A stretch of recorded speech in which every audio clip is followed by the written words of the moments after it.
Would you like a drink?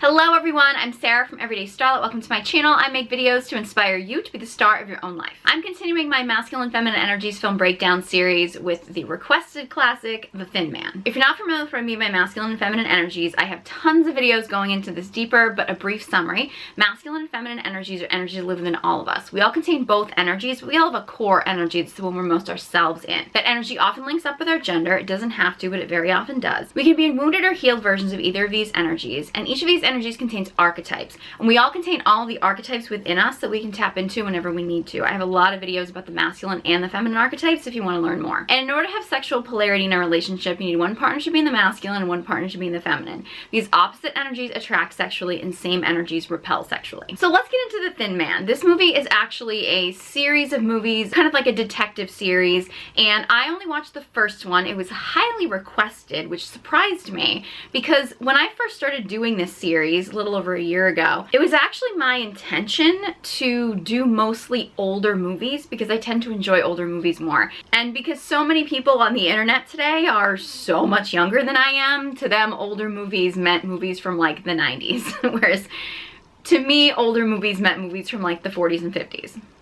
Which were before my time. I'm not that old, but movies from the 90s to me are movies that were like from my teen years, so I don't think of movies from the 90s as being old movies, but time goes on. Anyway, or my heart will go on, because Titanic was my most requested breakdown that I have a breakdown of, so anyway. But the Thin Man movies are actually from the 1930s, and I actually have not watched too many movies that are that old. So I was surprised that I had so many requests for a movie from the 30s. If there are other movies in the series that people would like me to break down specifically, then let me know. I will admit, watching this movie, there really aren't individual scenes for the most part that really show the masculine feminine dynamics as well as in some other movies. Movies from that time period, like we're back to the 1930s, they didn't really go into a lot of depth with the characters very much. There are a few scenes that I was gonna use, but I just could not get good clips of, so I'm not really gonna be able to do any individual scene breakdowns of this movie, unfortunately, like I do with most of the other movies that I break down.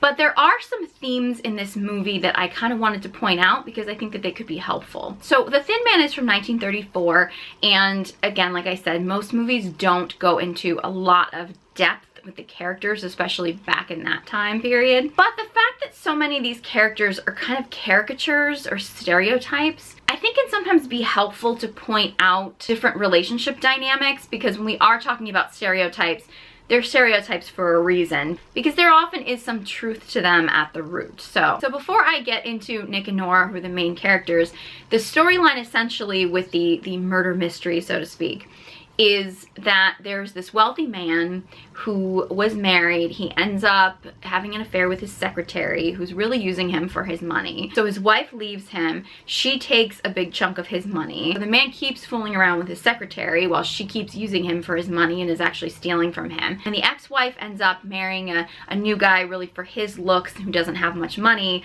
who spends most of his time whining that people don't respect him because he doesn't make as much money. And he's really using the ex-wife for the money that she got from the ex-husband.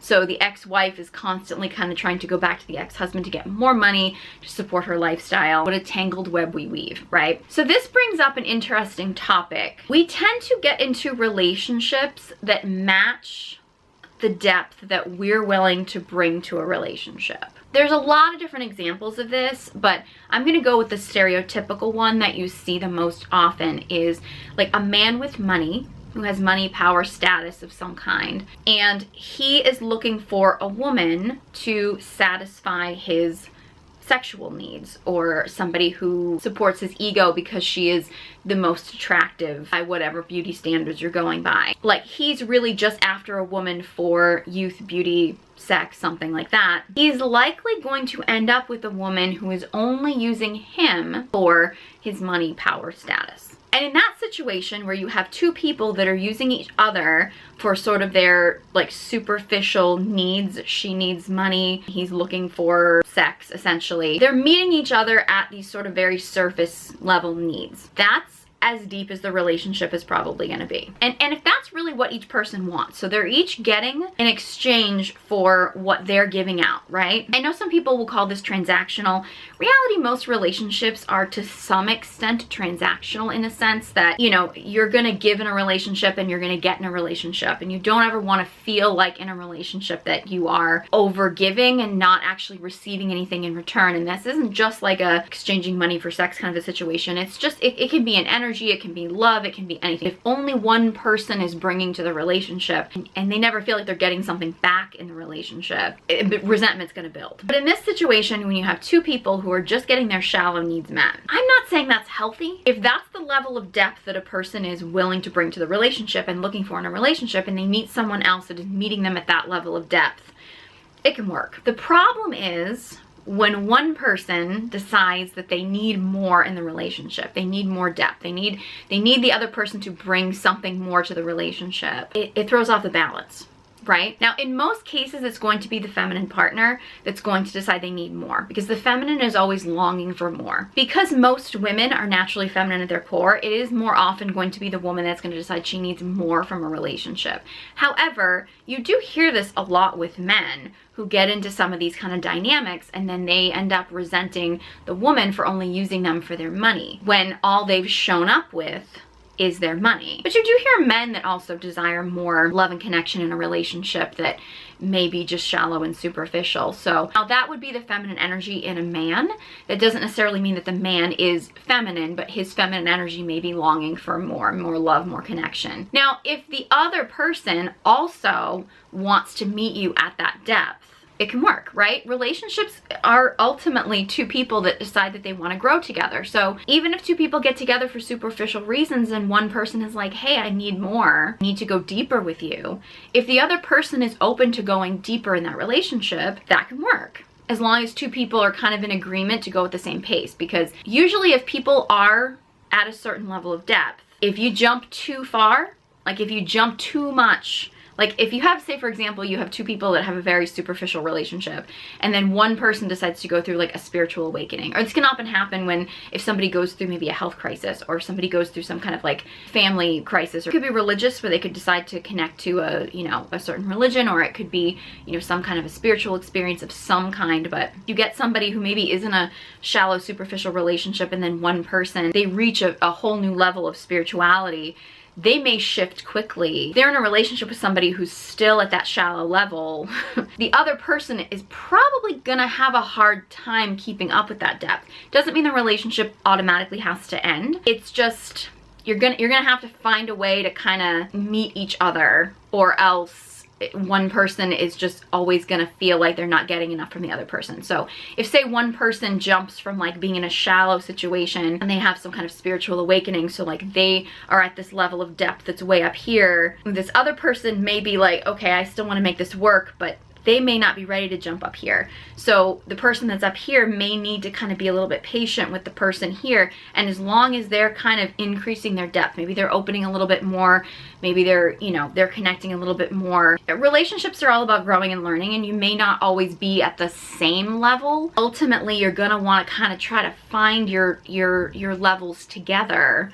And when I talk about levels, I don't mean like level of like status, or I mean like levels of openness, like levels of depth that you're willing to go to connect to each other in a relationship. It doesn't mean that like, oh, if one person all of a sudden makes a ton more money or something like that, that like the other person needs to meet them there financially. But it's more about the level of depth and openness in the relationship. But you don't really have any right to expect more from a person if all you're willing to do is bring the superficial. So like in this movie, you have the example with the ex-wife's new husband. He's complaining that nobody ever respects him because he doesn't make a lot of money.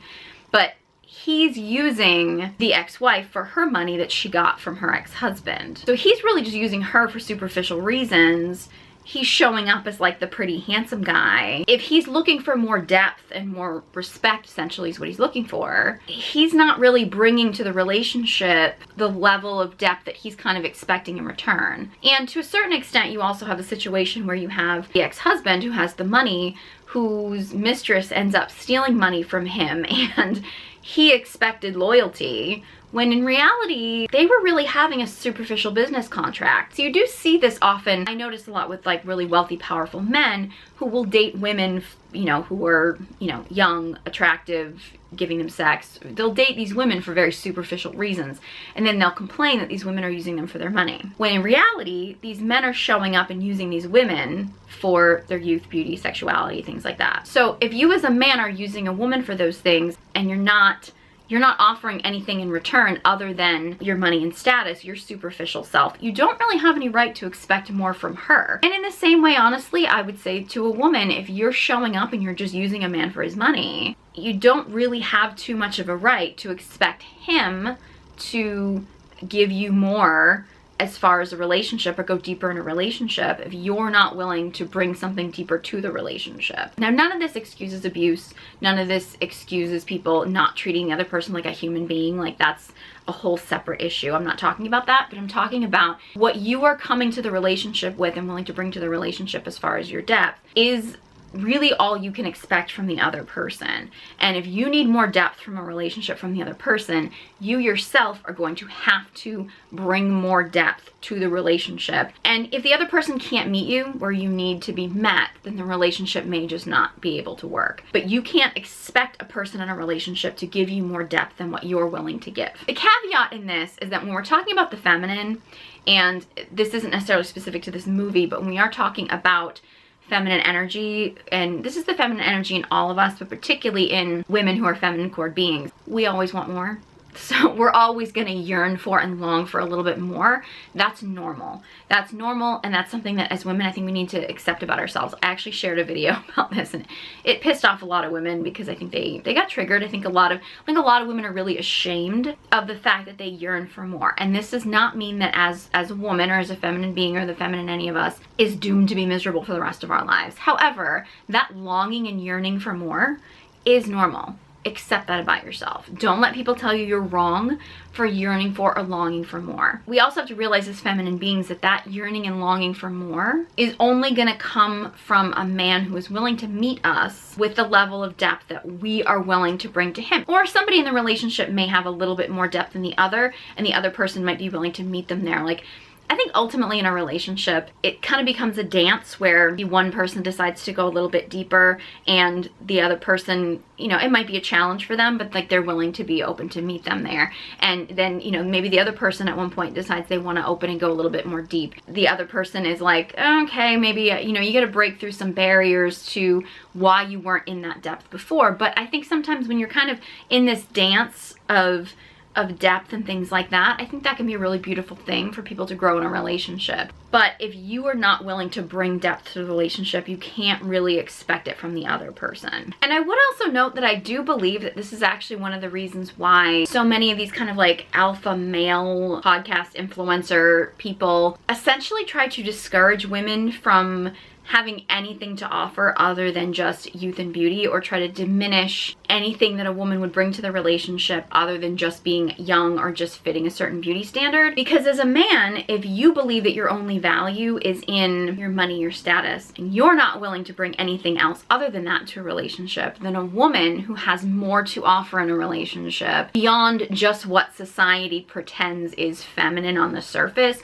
or beyond just this beauty standard or this sort of ideal or her age or her whatever. If a man is not willing to bring more to a relationship than just his superficial self, he's gonna try to discourage women from bringing anything to a relationship beyond her superficial self or her superficial, what society deems as being of value in women. He's gonna discourage women from doing that because he knows that if he shows up in a relationship with a woman that has more to offer than just her superficial, you know, looks, youth, sex, whatever, he's going to be expected to bring more. And a lot of men are just not ready to bring more to a relationship beyond just their superficial, their money, their status.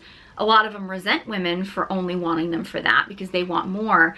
They're not necessarily willing to or comfortable with bringing more to a relationship. So, and I say this because I don't like to seem like I'm bashing a certain group of people, but I say this because I do see a lot of messages out there online telling women that like your only value is in your youth, or your only value is in looking a certain way, or the idea that like men really just want a woman who's like a complete virgin but all of a sudden knows how to be a porn star the minute that he shows up in bed or something like that. And I don't want women to start getting caught up in this and think that they have to just be a shallow, superficial person in order to be in a relationship. I want women to know that you can absolutely bring more to a relationship, and it's important to find a man that is going to meet you at the level of depth that you are willing to bring to the relationship, and not listen to men tell you that there's no value in your depth just because they're not willing to bring that value to a relationship. Be who you want to be who your true self, who your true soul wants you to be, and you'll find a soul that's willing to align with you on that level. So part of the storyline is that this wealthy man's mistress ends up dead. Everybody believes that this wealthy man has done it.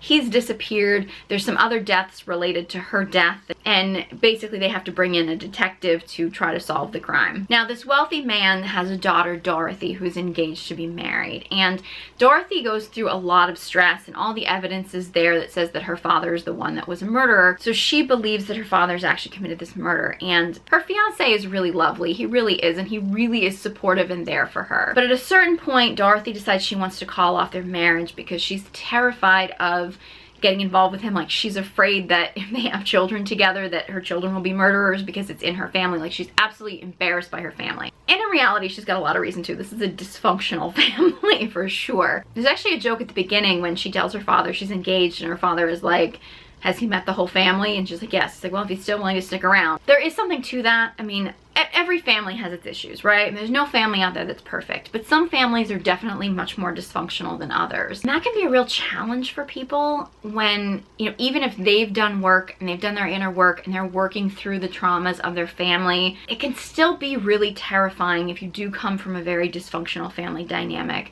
to bring in someone else that you may connect with, that you may love, that you want to share your life with, knowing that your family, even if you don't have your family in your life very much, your family is still there to some extent. Like, you're never really going to completely get rid of your family. Even if you've gone no contact or something for some reason, they're really kind of always present. I mean, they're within you. They're part of your DNA. They're part of your ancestry. They're part of your past. I mean, they're never really going to completely be gone. So that's totally normal. And this can go for men or women. Having that fear of bringing somebody else into your life and making a commitment with them when you do have a lot of family trauma and drama going on in your life. What Dorothy does is Dorothy basically decides she's going to push her fiance away and the engagement. She doesn't want to get married. She doesn't want to have kids. She's just basically going to be alone because, I mean, she's now in her emotions and she's feeling so unworthy of love that she's pushing away a man who truly loves her, who truly wants to be with her. And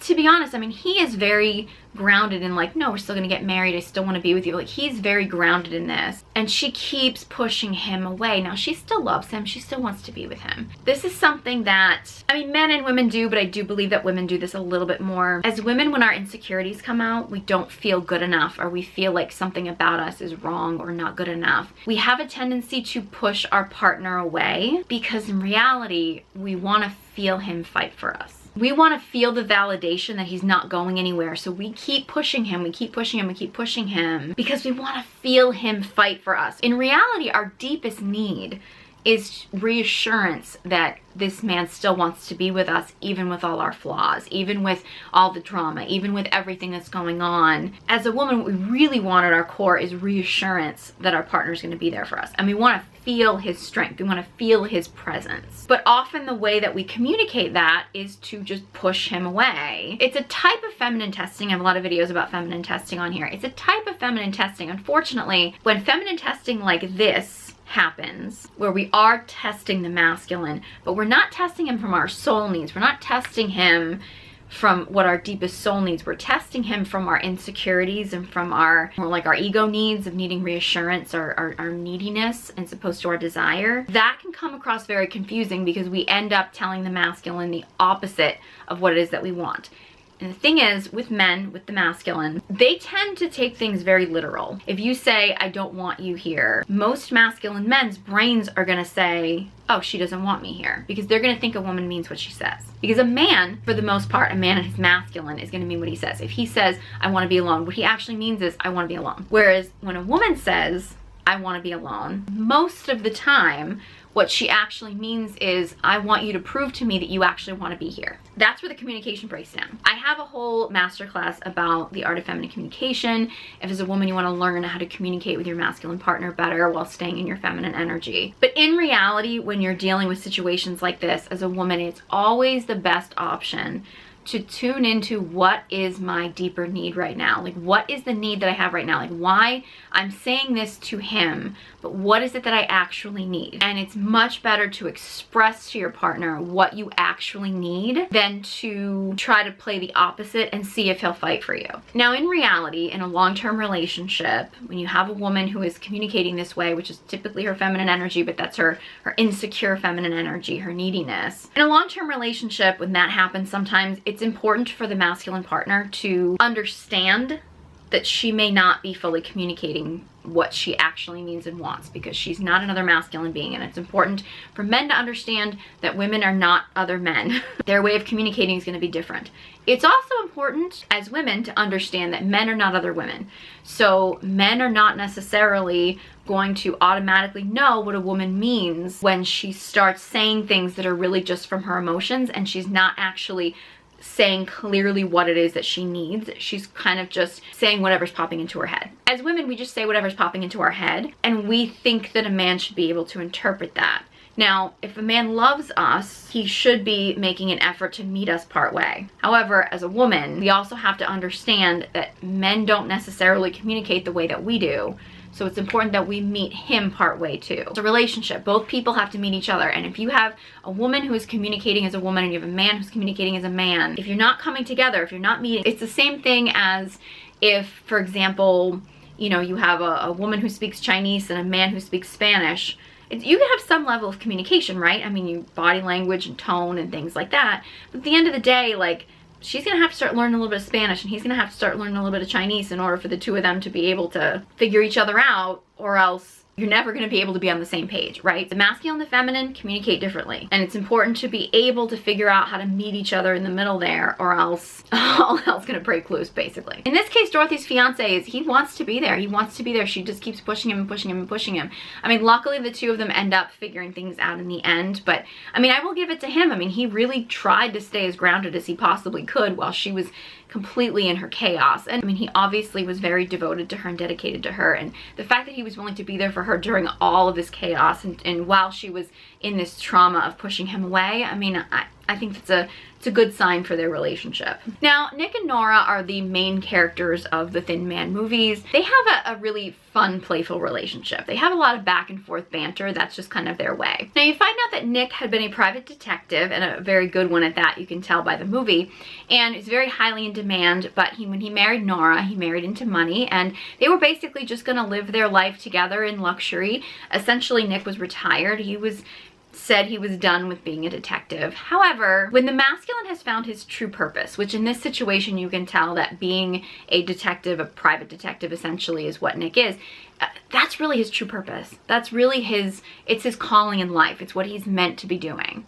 And when the masculine finds that true purpose, it's probably gonna keep trying to find him, right? And the masculine is really never going to be satisfied with just having a life of luxury. The masculine needs to be doing something. He needs to be challenged. That's one of the reasons why things like retirement can actually be so really destructive to a masculine man. And I talk about this a little bit in my Tom and Giselle breakdown about the concept of, you know, men having a purpose and things like that. In reality, if a man is just doing a job to do a job and showing up every day and really hates what he's doing, and he's like counting the days till his retirement, it's a different situation. That's probably a man that's not really fully living up to his full potential and his full purpose.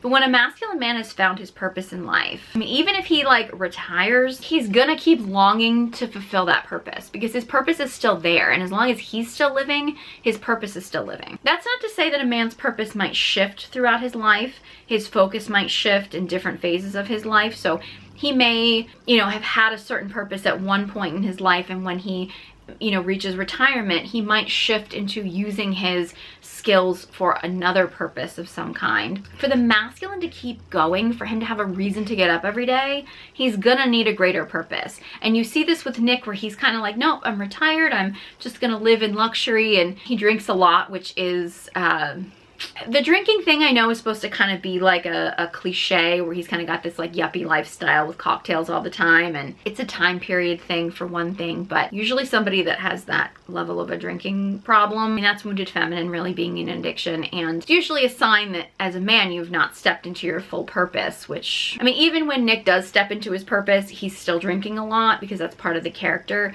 In reality, when a man is using any kind of alternative substance, it diminishes his masculinity. You see this with marijuana completely, any kind of psychedelics, any kind of drug. I mean, you could say any kind of pharmaceutical drug that actually is altering your state of consciousness. Alcohol for sure. Now, I'm not saying if a man takes a drink, he's all of a sudden not masculine anymore. It's not that extreme. But anytime a man does anything to alter his state of consciousness, because the masculine is consciousness. It is presence, it's consciousness. And anytime the masculine ingests anything that alters his state of consciousness, it's gonna diminish his masculinity. So like the idea of like, oh, masculine man goes out and he like pounds a bunch of beers and stuff. I'm not saying a masculine man can't have a beer or something like that or whatever, but the more he diminishes his own sense of true consciousness, the more he's diminishing his masculine energy. In a movie form like this, Nick actually operates better when he's drinking, which is because it's a movie and it's a character. That's not real life. But it is an example of the fact that, you know, Nick's purpose in life is obviously, you know, investigations. I mean, that's his purpose. And as much as he kind of tries to say, nope, I'm not doing this anymore, it keeps coming back to him and it kind of lures him back in. Now, the interesting thing is that Nora is excited by the whole thing. And she even makes a comment at one point about like wanting to see him in action. Actually, a couple times I think she mentions that, like wanting to see him in action. Because there is nothing sexier to a feminine woman than seeing a man fully living his true purpose, which lies a conflict that I think comes up a lot. And I want to talk about this because I've seen some things come up online about women complaining about their partner's husband specifically being workaholics and working all the time. I've mentioned this in a few other videos, but like it is perfectly normal as the feminine woman to desire more from your partner, to long for more. So when he's at work and he's focused on work, yearning for more of him as the feminine is totally normal, because the feminine wants love and connection first. We want our partner to be focused on us. Attention is on something else, it hurts us. However, in reality, if our masculine partner were to say, okay, I'm not focused on my purpose anymore, I'm just gonna dedicate my life to you, and gave up everything and put your relationship first on his list, not his purpose in life, because for a masculine man, his purpose in life will always be number one. But if he decided to just forget about that and put your relationship as number one, most women would lose attraction. The reason for that is not what you hear a lot online where it's like, oh, see, women just don't want a nice guy. But the reality is the minute that our masculine partner puts us first, he's now in his feminine energy. So now we're depolarized. When his purpose is first, we're his second priority. He's still in his masculine and we can be in our feminine and we can keep longing for more of him. If he now puts us first and isn't focused on his purpose, it diminishes his masculine energy. We don't feel his strength as much anymore. And it's gonna depolarize us because now he's in his feminine. He's like, okay, now here I am, I'm all about you. So as the feminine, we're longing for something that we don't actually want. We're longing for something from our partner that if he actually gave us, we actually wouldn't want it. Because seeing him fully live his masculine purpose is the sexiest thing that we can see him do. Even when it hurts us because we wish that we were more important to him. Now, I'm not excusing men neglecting their partner. Ideally, in a relationship with the masculine putting his purpose as his number one, his relationship would ideally be in the highest support of that. So cultivating love in his romantic relationship is going to support him in supporting his purpose. And there is also something to the idea that one of the roles of a feminine woman who is truly connected to her heart is to sense when the masculine has been too much in his purpose, that it's diminished him and it's not invigorating him anymore. And that's often when, as a feminine woman, if you lure the masculine away from his purpose temporarily, very often with sexual energy, that will do it for sure, or you lure him away with nurturing or warmth or something, fire, heat, something, whatever it is that you feel like would be the best thing for your partner, you as the feminine can kind of lure your partner away from his purpose temporarily, so he takes a break from it, and your relationship and your love and your connection can enliven him so that then he can go back out to his purpose and he can do that even greater. It's like taking a vacation, right? I mean, and this doesn't have to be like taking a whole big, you know, romantic trip to Italy or something like that. Like, it can just be like an evening of, hey, let's have an evening of, like, you know, love, connection, something, so that then he can go back and live his purpose even greater. Like, as the feminine partner, if your feminine energy can enliven him to go back out and live his purpose even greater than he did before, I mean, that's one of the best gifts that you as the feminine can bring to your partner. I'm not saying that as a woman, if you really do feel like your partner is completely neglecting you, then that's something that you should really be sitting down and you should be working on. But it's also understanding as a woman, if you got the thing that you feel like you want, which is all of him to want all of you, you would actually lose attraction from him in the long run. So it's important to remember that. And what's happening in this movie is you have Nora, who is, you know, she's kind of presented Nick with this life where he doesn't have to work anymore. Now, comfort's gonna kill masculinity. She is basically saying to him, like, oh, I wanna feel your strength. Like, I hear about what an amazing detective you are. Like, I wanna feel that masculine strength from you. That's what she's longing for from him. She's also, because she's the feminine, she's very playful, she's very adventurous. She wants to be on this journey with him. Like, she wants to kind of be a part of it, you know? Nick is so protective of her.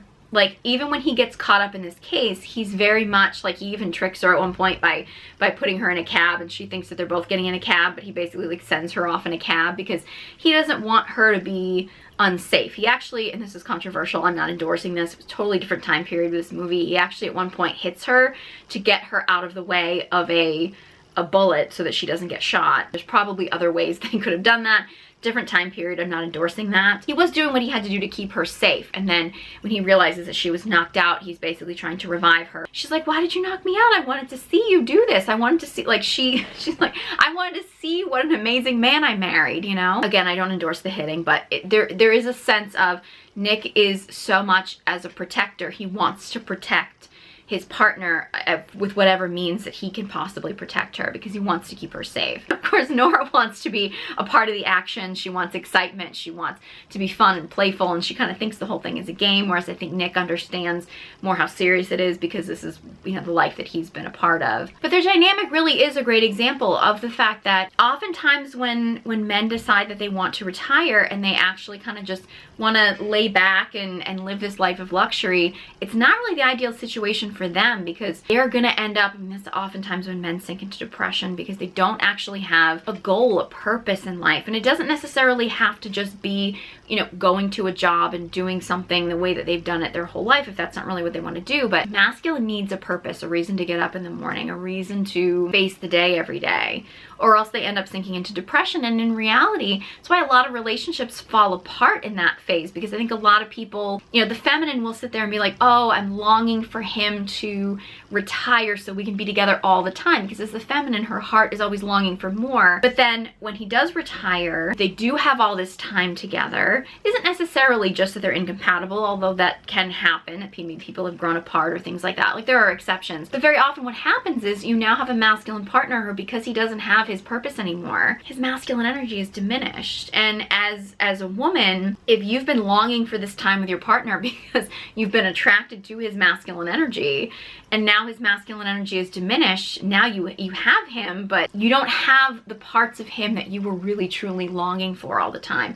And honestly, some women can miss that longing. Oftentimes as women, because we're so used to yearning for more, we're used to that constantly wanting more, that yearning, that desire. When we do get filled, sometimes we're like, ooh, too much, because we're used to the yearning, we're used to the desire, we're used to wanting more. And when all of a sudden we get presented with all that, all the man, the more, the whatever, sometimes we're like, oh, we kind of miss when we yearned for it. I mean, Nick and Nora are still a young couple, but they're kind of going through that dynamic of him being retired, and he kind of gets lured out of retirement. I think when a man truly has his purpose, he doesn't necessarily have to do, you know, his job every day. He's gonna need a purpose. He's gonna need a reason to get up in the morning. And when you have a feminine partner, she's gonna want the masculine to do that too. So again, there's not a lot of individual scenes in this movie. These are some things that I thought of when I watched this movie. I know this was highly requested. If there are any other Thin Man movies that anybody would like me to watch to do a breakdown of, definitely let me know. If you have thoughts on this movie or any thoughts on some of the things that I mentioned in this movie, let me know. Leave a comment in the comment section below. I'd love to hear from you. If you have any other video suggestions, let me know that too. If you enjoyed this video and found it helpful, please give it a big thumbs up and be sure you subscribe to my channel. If you're a woman who'd like to connect to her feminine energy, I have online courses. Details are in the description box below, along with links to all my social media accounts. Thank you guys so much for watching, and I hope you join me next time.